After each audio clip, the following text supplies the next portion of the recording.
guys, welcome back.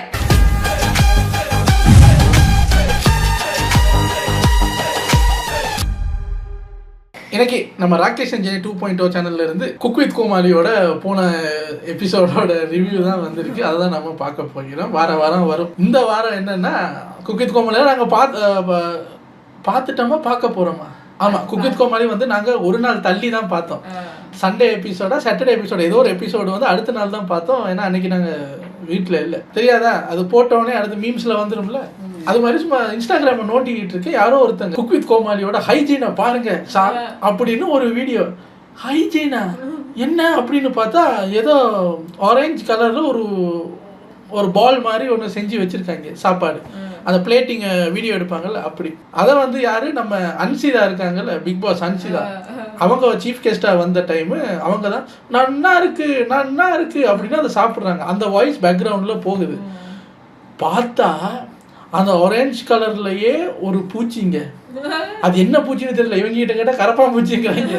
ஒரு medium size பூச்சி ஒண்ணு அந்த பாலுக்கு பக்கத்துல நடந்து போகுது. அதான் அங்க ஒரு சாஸ் வச்சிருக்காங்க, அதுலயும் போய் மிதக்குது. இதை பிடிச்சிட்டாங்க. பிடிச்சி அவங்களோட ஹைஜீனை பாருங்க, இது என்னது அப்படி இப்படின்னு போட்டு பிளாஸ்ட் பண்ணிட்டு இருக்காங்க. நாங்க அடுத்த நாள் இதுக்காகவே அந்த எபிசோட போடும்போது அதை நிப்பாட்டி பெரிய ஸ்கிரீன்ல பார்க்கும்போது ஆமா போகுது, நடந்து போகுது பூச்சி. பாவமா இருந்தது. அந்த சீஃப் கெஸ்ட் எல்லாம் வந்து அது நல்லா இருக்குன்னு வலிச்சு சாப்பிடுறாங்க. எனக்கு என்னன்னா, ஓகே ஆக்சிடென்ட்ஸ் டூ ஹேப்பன், ஆனா ஒரு கிச்சன்ல இது டூ மச். நீங்க அந்த இன்ஃபெஸ்டேஷன் எல்லாம் பண்ணி பூச்செல்லாம் வராத மாதிரி நீங்க பண்ணிருக்கணும். வீக்லி அப்படி வந்துட்டாலுமே அவங்க எடிட்ல ஏதாவது பண்ணிருக்கலாம் தானே. அதான் சொல்ல வரேன். இப்ப நீங்க வீக்லி ஒன்ஸ் ஆவது அதுக்கு மருந்து அடிச்சு அதை நீட்டா வச்சிருக்கணும். சரி வந்துருச்சு கேமராமேன், அதுக்கப்புறம் அந்த ஃபுட்டேஜை ரிவ்யூ பண்ணுறவங்க, அப்புறம் எடிட்டர், அசிஸ்டன்ட் எடிட்டர் ஹெட்டுன்னு போய் டைரக்டரும் ஓகே சொன்னதுக்கு அப்புறம் அந்த ஃபுட்டேஜ் வந்து ஜியோ ஹாட் ஸ்டாருக்கு அனுப்பியிருக்கீங்க. ஒருவேளை உங்களோட கண்ணுக்கு தெரியலையே. எப்படி சார் எங்களை மாதிரி சின்ன தீப்பெட்டி சைஸ்லயா மானிட்டர் வச்சிருக்கீங்க? ஒன்றுக்கு 2 பெரிய ஸ்க்ரீன் வச்சு எடிட் பண்ணிக்கிட்டு இருப்பீங்கல்ல. மிஞ்சி போனால் அது என்ன ஒரு 45 மினிட்ஸ் 50 மினிட்ஸ் இல்லை ஒரு 1 hour footage. Weekly 1 hour footage edit முடிச்சதுக்கப்புறம் அதை கொஞ்சம் டீட்டெயிலாக பார்க்குறதுக்குன்னு ஒரு டீம் வைக்க வேண்டியதானே. இந்த அவங்க பேர் டேமேஜ் ஆயிடுச்சுல்ல. இந்த வாரம் அதுக்கு ஏதாவது ஒரு குச்சியை தூக்கிட்டு வந்து இப்படி முட்டு கொடுப்பீங்க, அது வேற விஷயம். பட் பாருங்களேன், இத்தனை பேரோட இதை தாண்டி வந்து ஆடியன்ஸ் கண்ணில் பட்டு ரோஸ்ட் ஆகுது. அதுக்கு ஒரு 2-3 நாள் கழிச்சு அந்த ஃபுட்டேஜ் அந்த வீடியோலாம் ரிலீஸ் ஆனதுக்கு அப்புறம் நம்ம அது யாரோட டிஷ் அப்படின்னு பார்த்தா நம்ம யார் இவங்க இல்ல இன்னொரு பேர் இருக்கு, பிங்கி. நம்ம இவர் காத்தடிக்கிறவரோட வைஃப் பிங்கி இருக்காங்கல்ல, பிங்கியோட டிஷ். என்ன பிங்கி மூச்சுக்கு 300 தரம் 4 times step of the winner 4 times step of the வின்னர்னு மற்றவங்க காதல எல்லாம் போய் கூவிட்டு இருந்தீங்க. என்ன பிங்கி இதெல்லாம் அப்படின்னு பார்த்தா பிங்கி ஒரு பெரிய பந்திக்கு இன்ஸ்டாகிராம்ல ஒரு போஸ்ட் போட்டுருக்காங்க. ஆமா, எனக்கே இது ரொம்ப ஷாக்கிங்கா தான் இருக்கு அப்படின்னு பிங்கி சில விஷயங்கள் சொல்றாங்க. அது எந்த அளவுக்கு உண்மைன்னு தெரியாது. பிங்கி சொன்னதை வச்சு பார்க்கும்போது நான் அதை டைரக்டா போய் ரீட் பண்ணல, அதை ரீட் பண்ணி ஒருத்தங்க வீடியோ போட்டுருந்தாங்க, அதை நான் பார்த்தேன். அதில் என்ன சொல்லியிருக்காங்க அப்படின்னா, இது எங்களுக்கே ஷாக்கிங்காக தான் இருக்குது. டேஸ்டிங்குக்கு கொடுக்குற இதில் வந்து ஒன்றுமே இல்லை, அது நான் கன்ஃபார்மாக சொல்லுவேன். நாங்கள் 2 பண்ணியிருந்தோம். ஒன்று டேஸ்டிங் போகிறது, இன்னொன்று அந்த ஃபுட்டேஜுக்காக கேமரா க்ளோஸ்அப்பில் வச்சு எடுக்கிறது. அங்கே தான் ஏதோ நடந்திருக்கிறோன்னு. அப்போ நான் யோசிப்பேன், உங்களுக்கு கொடுக்குறதே கொஞ்ச நேரம், அதில் வந்து ஸ்டெப் அவுட் கேஸை ஆஃப் பண்ணுங்க அந்த மாதிரியெல்லாம் பண்ணுவாங்க. இதில் நீங்கள் ஒரே மாதிரி 2 செஞ்சீங்க, அதெல்லாம் காட்ட மாட்டாங்க தெரியல. அப்ப எல்லாரும் ஒரே மாதிரி 2 டிஷ் செஞ்சு கேமராமேனுக்கு ஒன்று ஜட்ஜஸுக்கு ஒன்றுன்னு போகணுமா? நீங்க இந்த முறை ஒன்றும் இல்லை 3 டிஷ் பண்ணினீங்க ஒரே மாதிரி. எதுக்கு தெரியுமா? ஜட்ஜஸுக்கு ஒன்று, 2 சீரியல்ல இருந்து 6 பேர் வந்திருந்தாங்க, 3 பேரா. இவங்க டேபிளுக்கு ஒன்று, இவங்க டேபிளுக்கு ஒன்று, ஜட்ஜஸ் டேபிளுக்கு ஒன்றுன்னு நீங்க 3 ஒரே மாதிரி பண்ணியிருந்தீங்க. சரியா? அப்படி பார்க்க போனா ஏதோ ஒண்ணுல தானே அந்த பூச்சி இருந்திருக்கு. ஆனா நல்ல வேளை அவங்க அதை சாப்பிடும்போது நமக்கு தெரியல. அந்த கேமராவில் ஒரு பிளேட்டிங்கையும் தனித்தனியா காட்டும் போது வந்திருக்கு அப்படின்னு பிங்கி சொல்றாங்க. பிங்கி சொல்றத நம்புறதா என்ன ஏதுன்னு தெரியல. இப்போ இந்த வாரம் எப்படியும் வராது, அடுத்த வாரம் இதுக்கு ஏதாவது எக்ஸ்பிளனேஷன் ஃபுட்டேஜில் வச்சாலும் வைப்பாங்க. சரி வாங்க இந்த வாரம் என்ன நடந்திருக்குன்னு பார்ப்போம். என்ன ஆச்சு தெரியுமா? சாப்பாட்டில் கரப்பான் வித் கோமாளி 7 அப்படின்னு போட்டிருக்காரு. இது ஒரு 15 மினிட்ஸ் வீடியோ இருந்தால டக்குன்னு பார்த்துட்டு ரெடி. வீட்ல செய்ய வேண்டியது எல்லாத்தையும் ரோட்லயே முடிச்சிருங்க போல இருக்கு. வீட்ல போய் என்ன செய்வீங்க? இதான் கேள்விதான் எனக்கும். இந்த பர்டிகுலர் கப்பலோட லவ் மட்டும் இருக்கே, ஒரு தராசு எடுத்து இந்த பக்கம் இவங்களோட லவ், இன்னொரு பக்கம் ஒரு 10 டன் எடை கொண்ட ஒரு யானை, ரெண்டுத்தையும் ஒண்ணா வச்சு பார்த்தா அந்த 10 டன் எடை கொண்ட யானை தோத்துறோம்னா பாத்துக்கங்களேன். கண்ணாடி மாதிரி இருக்கு நம்ம உறவுல, சின்னதா ஒரு வீசல் கூட விடக்கூடாது. இதில் எபிசோட் ஸ்டார்ட் ஆகும்போது ஒரு கப்பலை இன்ட்ரடியூஸ் பண்ணும்போது நமக்கு ஒரு யூகம் இருக்கும்ல, ஓ இவங்க இப்படி அவங்க அப்படின்னு. இதில் இந்த மாதிரி லவ் கண்டென்ட் கொடுக்க போறாங்கன்னு நினைச்ச ஒரு 3 ஜோடி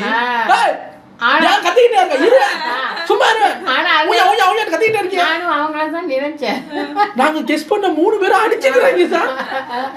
சந்தேகமே படாம உள்ள வந்து இந்த துரந்தர் இருக்காங்கல்ல அவங்க அப்படின்னு இருக்காங்க. நம்ம கெஸ்ஸிங் முதல்ல தப்பா போச்சு சார். அடிச்சுக்கிட்டு சாராங்க சார் மிச்சம் 3 பேரும்.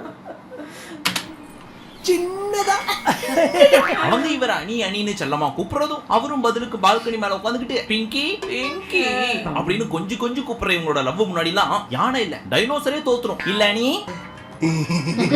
பட் இந்த வீக்கெண்ட் எபிசோட்ல இவங்க பண்ண உருப்படியான ஒரே ஒரு காரியம், அதை இப்ப சொல்ல மாட்டேன், லாஸ்டா வீடியோ முடிய போறதுக்கு முன்னாடி சொல்றேன், பொறுத்திருந்து பாருங்க.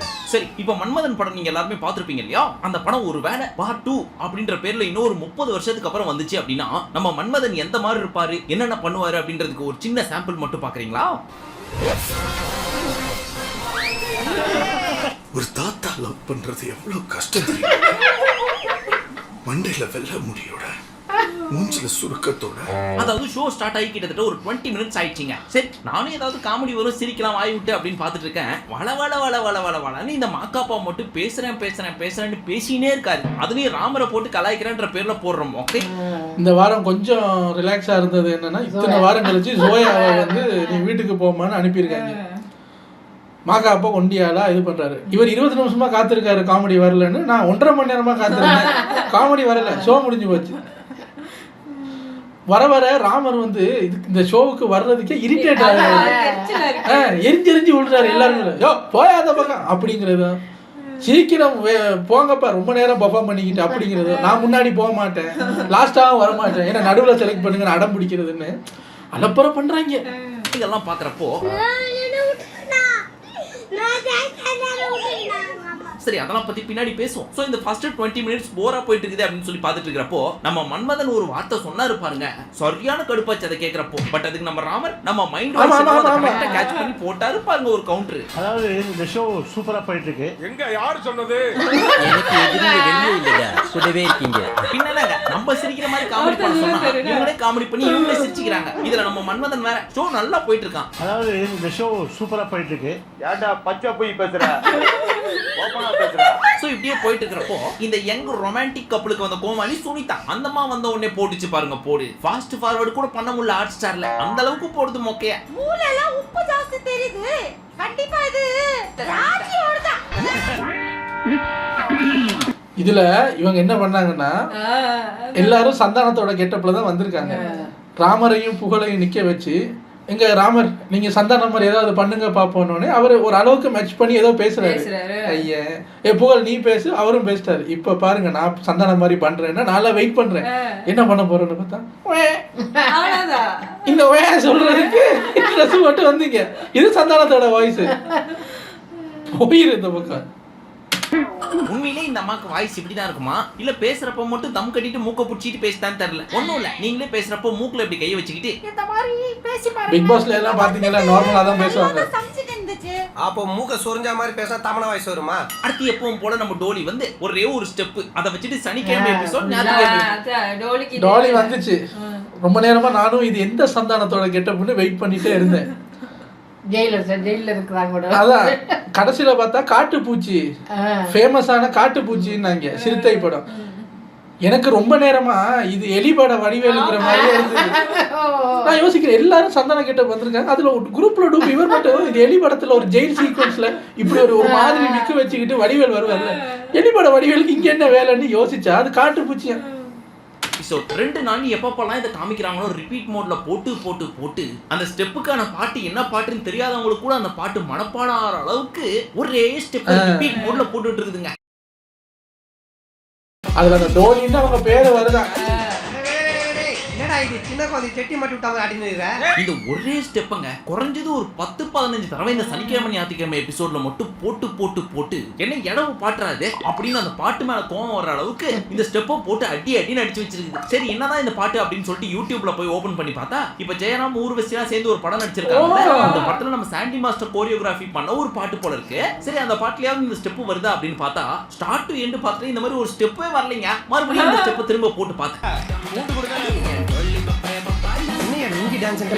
கொஞ்சம் வித்தியாசமா வேற மாதிரி வரும். இந்த ஒரிஜினல் சாங்க பார்த்தேன். அப்புறம் தான் தெரியுது இந்த ஸ்டெப் தான் அந்த ஸ்டெப்னு.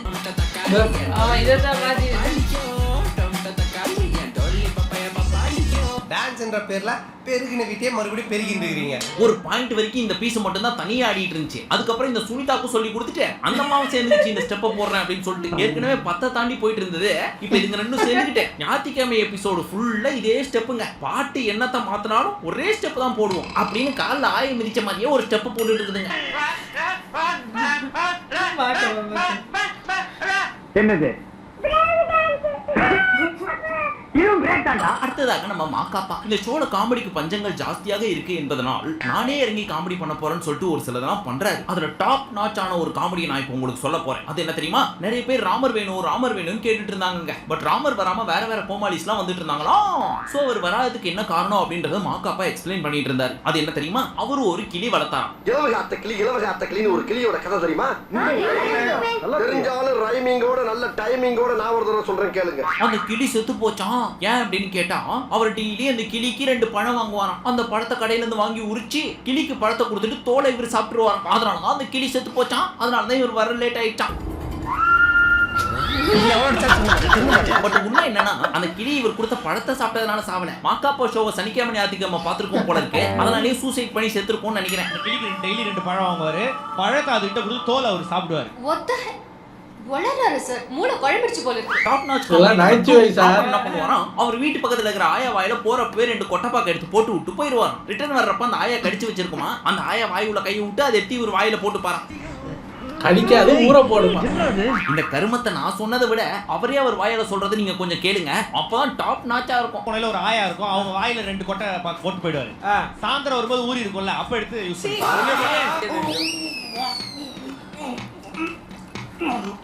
சரி இதெல்லாம் ஒரு பக்கம் எடுத்து வச்சா நம்ம ஷோக்குன்னு ஒரு ஃபார்மேட் இருக்கு அப்படின்னு ஒவ்வொருத்தரையும் எலிமினேட் பண்ண போறதுக்கு முன்னாடி நம்ம தாமோப்பா சொல்றது வழக்கம். சீசனுக்கு சீசன் அந்த மாதிரி இந்த குக் வித் கோமாளி அப்படின்னு எடுத்துக்கிட்டோம்னா அதுக்குன்னு ஒரு ஃபார்மேட் இருக்கு. ஒரு சில கசமுசா ஒரு சில டபுள் மீனிங் எல்லாம் இருந்துச்சு அப்படின்னா தான் அந்த வாரத்தோட எபிசோட் பூர்த்தி அடையும். அந்த வகையில் இந்த வாரத்தோட டபுள் மீனிங் என்ன அப்படின்னு பாத்தீங்கன்னா சீச்சி டபுள் மீனிங்லாம் கிடையாது, டைரக்ட் மீனிங் தான். இதுல யாரை பத்தி சொல்ல போறோம் அப்படின்றது இந்நேரம் நீங்க கண்டுபிடிச்சிருப்பீங்க. இவருக்கு இதான் வேலை.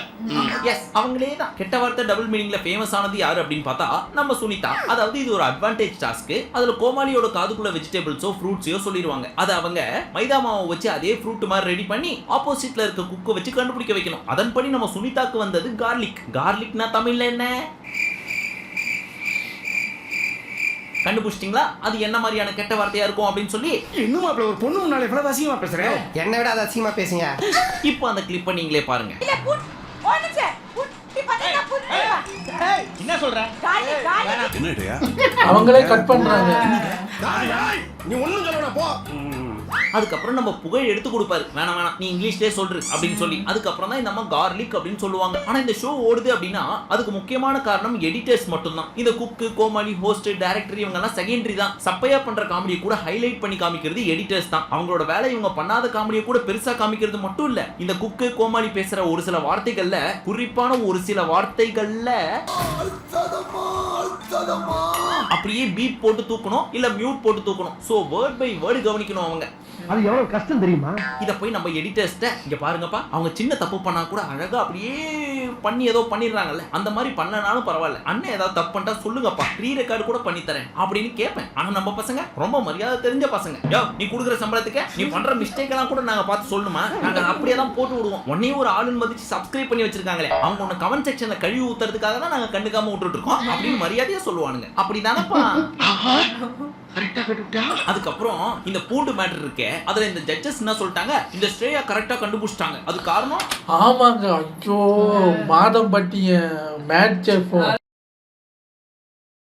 இந்த பொண்ணு தப்பு தப்பா எல்லாம் சொல்லி சின்ன குழந்தைங்க மாதிரி சம்பந்தமே இல்லாம ஒரு மாதிரி கொலாப்ஸ் பண்ணி கொச்சக் மொச்சக் காக்கி விட்டாங்க சார்.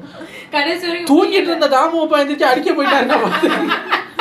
அவருக்கே எப்பயாவது முழிப்பு வருது அன்சர் சொன்ன மாதிரி. மாதப்பட்டி பண்ணாங்கட்டி அதான் மாதப்பட்டியாவது மண்ணாங்கட்டியாவது எடுத்து தூக்கி அடிக்க போயிட்டாரு. சுனிதாவை பொம்மை மாதிரி பூண்டை பண்ணி காமிக்க சொன்னா ஒரு சில ஆக்ஷன்லாம் பண்ணி காமிச்சுதே, அதை வச்சுதான் இந்த ஸ்ரேயா கண்டுபிடிச்சிச்சு அப்படின்ற மேட்டரை இந்த சனிக்கிழமை எபிசோட்ல ஒரு 10 நிமிஷத்துக்கு பேசுறாங்க பாருங்க. அப்பதான் இதுக்கு முன்னாடி புகழ்ந்து பேசின அந்த எடிட்டர்ஸ் கூட, யோ இதுல என்ன இழவு காமெடி இருக்குன்னு நீ கட் பண்ணி கொடுக்காம வச்சிருக்க அப்படின்னு திட்டுற அளவுக்கு காண்டாச்சு. உங்களுக்கும் டைம் கிடைச்சதுன்னா போய் சனிக்கிழமை எபிசோட்ல ஒரு 48வது நிமிஷத்துல இருந்து ஒரு 58வது நிமிஷம் வரைக்கும் முடிஞ்சா டைம் கிடைச்சா போய் பாருங்க. உங்களுக்கே உங்க வீட்டு டிவியோ போனையோ லேப்டாப்பையோ போட்டு உடைக்கலாம்ன்ற அளவுக்கு 5 பிசாக்கு பேராத மேட்டர் 5 நிமிஷமா பேசுறாங்கப்பா. அது சரி, ஒண்ணுல ஷோ பத்தி நீ ஒரு 10 நிமிஷம் பேசுறப்ப அவங்க பண்ணக்கூடாதா அப்படின்ற உங்க கேள்வி நல்லாவே கேக்குது. லாஸ்டா சோளத்தை கண்டுபிடிக்கணும் அப்படின்னு சொல்லி அன்சார் கிட்ட சொன்னாங்க. அவரும் கிட்டத்தட்ட சோளம் மாதிரியே ஒண்ணு பண்ணாரு. அது நம்ம கானா வினோத்தால கரெக்டா கண்டுபிடிக்க முடியல, அதனால அவர் ஃபிஷ் அப்படின்னு சொல்லி முடிச்சிட்டாரு. அதை பாக்குற ஆடியன்ஸ் நமக்கு தெரிஞ்சு போச்சு அவர் தப்பா சொல்லிட்டாரு அப்படின்னு சொல்லிட்டு. ஆனா நம்ம மாக்காப்பா உள்ள பூந்து இப்ப இவர் சொன்னது கரெக்டா இல்லையா அப்படின்றத பார்க்க போறோம். ஒருவேளை இவர் சொன்னது கரெக்டா இருக்கும் பட்சத்தில் இவங்க அட்வான்டேஜ் வின் பண்ணுவாங்க. தப்பா சொல்லிட்டாங்க அப்படின்னு அந்த ஸ்லோ மோஷன் வைக்கிறது, 1.5 மணி நேரம் ஷோவை எடுக்கணும் அப்படின்றதுக்காக கண்ட கரும்பத்தை பேசிட்டு இருப்பாங்கல்ல. ஒரு சில ஷோ கூட இந்த அக்டோபர் டு ஜனவரி வருமே, அந்த மாதிரி பேசுன்னு பேசிட்டு இருக்கிறாரு. இதெல்லாம் பாக்குறப்பதான் நம்ம எடிட்டர்ஸ் மேல பரிதாபம் வருது. பாவையா நீங்க ஒரு நாள் 24 மணி நேரம் ஷோவை ட்ரிம் பண்ணி 1.5 மணி நேரத்துக்கு கொண்டு வந்திருக்கீங்க. அந்த 1.5 மணி நேரத்தை கூட நம்மளால பார்க்க முடியல அப்படின்னு நினைக்கிறப்போ, எப்படா இவங்க 24 மணி நேரம் பார்த்திருப்பாங்க அப்படின்னு நினைக்கிறப்போ, உங்களுக்கு எல்லாம் விஜய் டிவி அவங்களோட சொத்தை எழுதி கொடுத்தா கூட மிகையாகாது. இப்படி சோறது கிடைக்க எவ்வளவு மானம் கட்டு போய் தெரிய வேண்டியிருக்கு தெரியுமா? எல்லாத்த விட கடுப்பு என்ன தெரியுமா, இந்த டோலியும் சுனிதாவும் சேர்ந்துட்டு இந்த டான்ஸை போடுதுங்களே.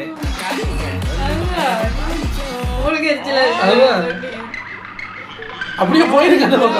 புகழ் ஏதாவது சிறப்பா பண்ணிருப்பாரு அப்படின்னு கேட்டா, உண்மையிலே சண்டே எபிசோட்ல நிறைய சிறப்பா பண்ணாருப்பா. ரசிக்கும்படியாவும் சிரிக்கும்படியாவும் இருந்துச்சு. அது ஏன்றது டீடைலா சொல்றேன். பட் அதுக்கு முன்னாடி இவருக்கு பேரா வந்தது யார் தெரியுமா? டிராவிட் அவரோட பொண்டாட்டி ராஜி. ஆனா அவர் எதிர்பார்த்தது யார் தெரியுமா? ஒன்னு சித்து ஸ்ரேயா இல்ல அரவிந்த் சங்கீதா. பேலன்ஸ் 4 பேர் இருக்காங்க. கானா வினோத், மஞ்சுநாத், டிராவிட் அவரோட பொண்டாட்டி. இந்த சம்யுக்தா அனிருத்த ஊட்டியப்பா அப்படின்னு கேட்டீங்கன்னா, ஒருவேளை சம்யுக்தா தான் வேணும் அப்படின்னு கேட்டா இந்த அனிருத்த பத்தி தான் தெரியுமே. மைண்ட் வாய்ஸ் நினைச்சு வெளியே அசிங்கமா கோமாளிகளை பிடிச்சி திட்டும் அப்படின்றதுனால சம்யுக்தா வேணாம், நமக்கு ஸ்ரேயாவோ இல்ல சங்கீதாவோ வந்தா போதும் அப்படின்றதுதான் அவர் மைண்ட்ல ஃபிக்ஸ் பண்ணி வச்சிருந்தாரு. ஆனா அவங்க 2 பேருமே புகழை சூஸ் பண்ணல. அதாவது இது எப்படி சூஸ் பண்ணும் அப்படின்னா, குக்கு வந்து கோமாளி கால் பண்ணுவாங்க, கோமாளி வேற வாய்ஸ்ல பேசணும். எந்த வாய்ஸ் இவங்க நினைக்கிற கோமாளியோ அவங்க பேசுறப்போ பஸர் அடிச்சாங்க அப்படின்னா, அண்ட் அவங்க கையில போன் இருந்துச்சு அப்படின்னா அந்த கோமாளி உங்களுக்கு வருவாங்க. ரொம்ப டிஃபரண்டா இருக்கு. சோ நம்ம புகழும் சங்கீதா பேசுறப்ப அவரோட ஓன் வாய்ஸ்ல பேசுறாரு. நான் தான் புகழ்ன்ற லெவலுக்கே பேசிட்டாரு. ஆனாலும் சங்கீதா புகழே நீ தான் தெரியுது. ஹாஸ்பிடல்ல இருக்க புகழ் ஆன்சர் கிட்ட போன் கூட இதுக்கு மேல செருப்பால ஸ்டீல கேச்சு தூக்க மாட்டீங்கடா. நோஞ்சா மாதிரி எவ்வளவு அழகா மாஞ்சா போறாங்க. சோ ஃபைனலி எல்லா கோமாளியும் சூஸ் பண்ணதுக்கு அப்புறம் பேலன்ஸ் இருந்தது ராமர் அண்ட் புகழ். கட் பண்றாங்க மஞ்சு அண்ட் டிராவிட் பேர் 2 பேருமே புகழுக்கு வேணாம். இதுக்கான காரணம் என்னன்னு சொல்லி மேலோட்டமா நான் முன்னாடியே சொல்லிட்டேன். புகழை பத்தி உங்களுக்கு கீழோட்டமா தெரிஞ்சிருந்தா டீப்பா டிப் பண்ணி கண்டுபிடிச்சிங்க. ஏன் ஸ்ரேயா சங்கீதா வேணும், மத்த 4 பேர் வேணாம் அப்படின்றத. Bracket open. டிராவிடோட ஒய்ஃபான ராஜி புகழ அண்ணன் தான் கூப்பிடுவாங்க. அண்ட் நம்ம கானா வினோத்தோட ஒய்ஃபான பாக்யாவும் க்ளோஸ் த பிராக்கெட். புரிஞ்சவங்க புரிஞ்சுக்குங்க, புரியாதவங்க புரிஞ்சவங்கள்ட்ட கேட்டு தெரிஞ்சுக்குங்க. நீ அப்படி வரியா? சரி, ஏன் எல்லா வாரத்தை விட இந்த வாரம் புகழ் பண்ணது ரொம்ப நல்லா இருந்துச்சு அப்படின்னு சொன்னதுக்கான காரணம் என்னன்னா, ராஜி இருக்காங்கல்ல, ராஜி சண்டே எபிசோட்ல புகழ வச்சு செய்யின்னு செஞ்சாங்க.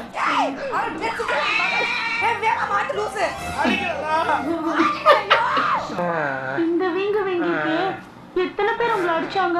இது மட்டுமா, கெஸ்டா 2 சீரியல்ல இருந்து அந்த க்ரூ வந்தாங்கங்க. அதுல இந்த கருப்பு கலர் ட்ரெஸ் போட்டு வந்திருக்காங்கல்ல நக்ஷத்ரா, இவங்களுக்கு ஆல்ரெடி கல்யாணம் ஆயிடுச்சு. ஆனா என்னையா இப்ப அப்படின்னு நம்ம புகழே அவங்களையும் விட்டு வைக்கலையே. ஏதோ ஃபர்ஸ்ட் நைட் காமெடி பண்றாங்க, லைட் ஆஃப் பண்ணுங்கறாங்க.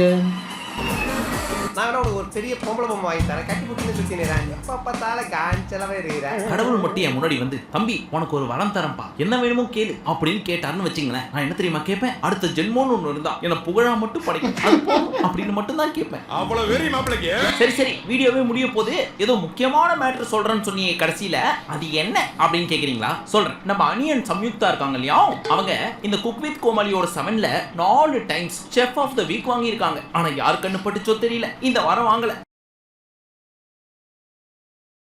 இதுக்காக ஒரு கமிஷனர் எப்படா கூப்பிடுவேன்? ஃபிகரை கூப்பிடுற மாதிரி கூப்பிடுறா? உன் பேச்செல்லாம் கேட்டு கட்சி வரைக்கும் வீடியோ பார்த்தேன் பார், என்ன செருப்பாலியா அடிக்கணும் அப்படின்னா கோவப்படாதீங்க. அது இல்ல மேட்ரு. மெயின் மேட்ரு என்னன்னா, நம்ம ஷெஃப் தாமு வாயால இருந்து டாப் நாச் அப்படின்னு பாராட்டப்பட்ட நம்ம சம்யூ அண்ட் அனியோட டிஷ்ல அவ்வளவு ருசி இருக்குன்னா அதுக்கு மெயின் காரணம் என்ன தெரியுமா? அதெல்லாம் சொல்லக்கூடாது, அது சீக்ரெட். அது போட்டாதான் டேஸ்டா இருக்கும். அவங்க பொழப்ப நம்ம ஏன் கெடுக்கணும்? சரி விடுங்க. எனக்கு தான் சஸ்பென்ஸ்னா தாங்காதல்ல, என்னன்னு சொல்லிட்டு போடா. ஓ, உங்களுக்கு சஸ்பென்ஸ் தாங்காதோ? சரி உங்களுக்காக சொல்றேன். உங்க சாப்பாடும் ருசியா இருக்கணும் அப்படின்னு நீங்க நினைச்சீங்கன்னா நான் சொல்ல போற ஒரே ஒரு இன்கிரிடியன்ட் நீங்க ஆட் பண்ணுங்க. இந்த கப்பலோட டிஷ் அளவுக்கு பயங்கர டேஸ்டா இருக்கும் உங்க டிஷ். அது என்ன தெரியுமா? சொல்ல போறேன். சொல்லிரவா? சொல்லுங்க. அது வேற ஒண்ணும் இல்ல, நம்ம எல்லார் வீட்லயும் இருக்கும், நீங்க காசு கொடுத்து கூட வாங்க தேவை. அது என்னவென்றால் கிச்சன்லயே ஓரமா சுத்திட்டு இருக்கும்ல கருப்பாம்பூச்சி, அவர்தான் இந்த டெலிஷியஸ் டிஷ்ஷோட சீக்ரெட் இன்கிரிடியன்ட். நீங்க பெருசு போட்ற கூடாது, ஒரு 3 வயசுல இருப்பாரு அவரை தூக்கி போடுற. புரியுற மாதிரி சொல்லு அப்படின்னு கேக்குறீங்களா? சரி சொல்றேன் கேளுங்க. இப்போ இந்த டிஷ் அப்படியே உத்து பாருங்க, உங்க கண்ணுக்கு என்ன தெரிகிறது? பை டிஃபால்ட்டாவே கண்ணுல விளக்கெண்ணையை ஊத்திட்டு தேடுறவங்க கண்டுபிடிச்சிருப்பீங்க. கண்டுபிடிக்காதவங்களுக்கு இன்னும் ஒருக்கா தெளிவா போடுறேன் பாருங்க. ஜூமை போட்டு பார்ப்போம். சரி ஜோக்ஸ் அப்பார்ட், எப்படி பேர்பட்ட ஒரு டிஷ்ல கருப்பாம்பூச்சி வந்திருக்கும்? இந்த லட்சணத்துல தான் இவங்க சமைக்கிறாங்களா அப்படின்னு இந்த சோஷியல் மீடியால போட்டு இவங்க 2 பேரையும் அடின்னு அடிச்சிட்டு இருக்காங்க. பாவம், அவங்க என்னங்க பண்ணுவாங்க? அவங்க மேல தப்பு இல்ல, நம்ம EVP சிட்டி அந்த லட்சணத்துல இருக்கு. இதை நம்ம பிக் பாஸ்லயே பார்த்திருப்போம். இந்த 2 ஷோவுமே அங்கதான் நடக்குது. அதுலயும் பிக் பாஸ்ல எல்லாம் பாத்தீங்கன்னா கருப்பாம்பூச்சி மட்டும் இல்ல, மூட்டைப்பூச்சி, ரயில் பூச்சி அப்படின்னு சொல்லப்படுற மரவட்டை, அட்டைப்பூச்சி, இந்த மாதிரி வெரைட்டி ஆஃப் பூச்சிகள்லாம் வரும். சோ இவங்க இதுக்கு ஒரு கிளாரிட்டியை கொடுத்திருக்காங்க. அதாவது அது என்னன்னா, எப்பவுமே ஒரு டிஷ் எடுத்துட்டு போய் கொடுத்தோம் அப்படின்னா க்ளோஸ் ஷாட் எடுக்கிறதுக்காக அந்த டிஷ் எடுத்துட்டு போய் உள்ள வச்சு கேமராவை க்ளோஸா வச்சு சுத்த விட்டு வீடியோ எடுப்பாங்க. அந்த மாதிரி கொடுத்து விட்டோங்க. அங்கங்கயா கருப்பாம்பூச்சி இருந்திருக்கும், அது ஓரமா இருந்து உத்து பார்த்திருக்கோம், ஆஹா அப்படின்னு வந்து சாப்பிட வந்திருக்கோம். மற்றபடி நாங்க ஹைஜீனிக்கலி பார்த்து தான் சமைக்கிறோம் அப்படின்னு இல்லை. நீங்கள் சமைச்ச சாப்பாடை கொண்டு போய் அவங்களுக்கு கொடுக்குறீங்க, அவங்க அதை க்ளோஸ் அப் ஷாட்ஸ் எல்லாம் எடுத்துகிட்டு அதை திருப்பி தருவாங்க, கொண்டு போய் சர்வ் பண்ணுவீங்க. அப்படி பண்ணினாலும் பூச்சி நடந்து போன ஒரு சாப்பாடை தானே கொடுக்குறீங்க. ஆனால் அவங்க லாஸ்ட் லைனில் அதுக்கு ஒரு முட்டு கொடுத்துருக்கீங்க பாருங்க. This is not dish plating which was serve to guest, it was used for food shots. அப்படின்னா ஷார்ட்டாக எடுக்கிறதுக்குன்னு ஒரு டிஷ்ஷு, அதை அப்புறம் கொட்டிடுவீங்க. அதை அப்புறம் அங்கே யாருமே சாப்பிட மாட்டாங்க, பிஹைண்ட் த சீன்ஸ் ஒர்க் பண்ணுறவங்க கூட சாப்பிட மாட்டாங்க, அப்படியே கொட்டிடுவாங்க. அதுக்கப்புறம் இன்னொரு இதை எடுத்து நீங்கள் 2 பண்ணுவீங்க, ஒன்று அங்கே போகும், நீங்கள் வரும். உங்களுக்கு இருக்கிற 1.5 மணி நேரம் டைமில் நீங்கள் 2 பண்ணுறீங்க. அப்போ இந்த முறை நீங்கள் 4 பண்ணியிருக்கீங்க, 3 டேஸ்டிங்குக்கும் 1 கேமராமேனுக்கும். சரி நம்பிட்டோம், என்ன பண்ணுறது? ஒரு ரிப்ளையை கொடுத்துருக்காங்க. நான் தான் சொன்னேன் ரொம்ப தெளிவா இருக்குன்னு, நம்புங்க சார். சரி. அண்ட் ஹாட்ஸ்டார்லயும் கால் பண்ணி இங்க பாருங்க கருப்பாம்பூச்சி இருக்கிறத போட்டு விட்டுருக்கீங்க, கட் பண்ணி தூக்குங்க அப்படின்னு சொல்லிருப்பாங்க போல இருக்கு. அவங்களும் அதை கட் பண்ணி தூக்கிட்டாங்க. அவங்க கண்ணில் அது படாம இருக்கலாம், நம்ம கண்ணில் படாம இருக்கும். தூக்கிட்டீங்களா? தூக்கின்னு வந்துட்டேன். அதை நீங்க ஏர்லியா பண்ணிருக்கீங்க சார். படிக்காட்டியும் மேட்டர். இன்னொரு மேட்ரு, இந்த என்டையர் ஷோல ஒருத்தவங்க மிஸ்ஸிங், ஆனா அவங்க மிஸ் ஆனது கூட உங்களுக்கு தெரியாத அளவுக்கு இருக்கு அப்படின்னா அந்த லட்சணத்துல தான் அம்மனி இத்தனை எபிசோட ஹோஸ்ட் பண்ணிட்டு இருந்திருக்காங்க. அவங்க தான் நம்ம ஜோயா. அவங்க இல்லாத எத்தனை பேர் நோட் பண்ணீங்க? ஆல்ரெடி ரொம்ப லென்த்தா போயிடுச்சு. இதை தாண்டி ஒரு சில சம்பவங்கள்லாம் நடந்துச்சு. அதாவது நம்ம அரவிந்த் கிட்ட போய் அந்த ஐயனார் துணை ஹீரோயின் அரவிந்துக்கும் எனக்கு ஒரு ஃபர்ஸ்ட் நைட் சீன் நடந்துச்சு. அதுல அவர் அப்படி பண்ணாரு இப்படி பண்ணாரு, ரொம்ப கம்ஃபர்டபுளா ஃபீல் பண்ணாரு அப்படின்னு ரொம்ப பிராங்கா பேசினாங்க. அதெல்லாம் கேட்கிறப்போ இன்ப தேன் வந்து இது காதினிலேன்ற மாதிரியே இருந்துச்சு. டைம் கிடைச்சா போய் பாருங்க. நான் கிளம்புறேன். மீண்டும் உங்களை அடுத்த வீடியோவில் சந்திக்கும் வரை நன்றி, வணக்கம், நமஸ்தே, நமஸ்கார். இதுல இப்ப என்னன்னா ஒரு மாதிரி இதுல ஏதோ பேசிட்டாங்க, பூச்செல்லாம் வந்து போயாச்சு, ஃபர்ஸ்ட் நைட் காமெடி எல்லாம் பண்ணியாச்சு. அடுத்த வரப்போற வாரத்தோட ப்ரோமோ பார்க்கும்போது கொஞ்சம் ரிலீஃபா இருந்தது. என்னன்னா போன வாரம் ஜோயா போனாங்களா, இந்த வாரம் மாக்காப்பா அண்ணனும் போயிட்டாரு. பழையபடி ரக்ஷன் வந்துட்டாரு. அப்ப அம்மா சொல்றாங்க இந்த பூச்சை மறைக்கிறதுக்கு தானே ரக்ஷனை கொண்டு வந்திருக்காங்க. இல்ல ஆக்சுவலி இது போன வாரம் அந்த பூச்சி டெலிகாஸ்ட் ஆகுற அன்னைக்கே அந்த ஷூட் எடுத்திருப்பாங்க. ஸோ ரக்ஷன் மறுபடியும் வந்துட்டாரு, குரேஷியும் வந்திருக்காரு. இந்த வாரம் இவங்க 2 பேரையும் பார்க்கும்போது நல்லா இருந்தது. இருந்தாலும் பூச்சை மன்னிக்க முடியாது. ரக்ஷன் இல்லை, யார் வந்தாலும் பூச்சி தான். அந்த வாரம் என்ன கூத்து பண்ணுறாங்க அப்படிங்கிறத வெயிட் பண்ணி பார்ப்போம். உங்களை அடுத்த வாரம் வந்து சந்திக்கிறேன். Take care. பாய்.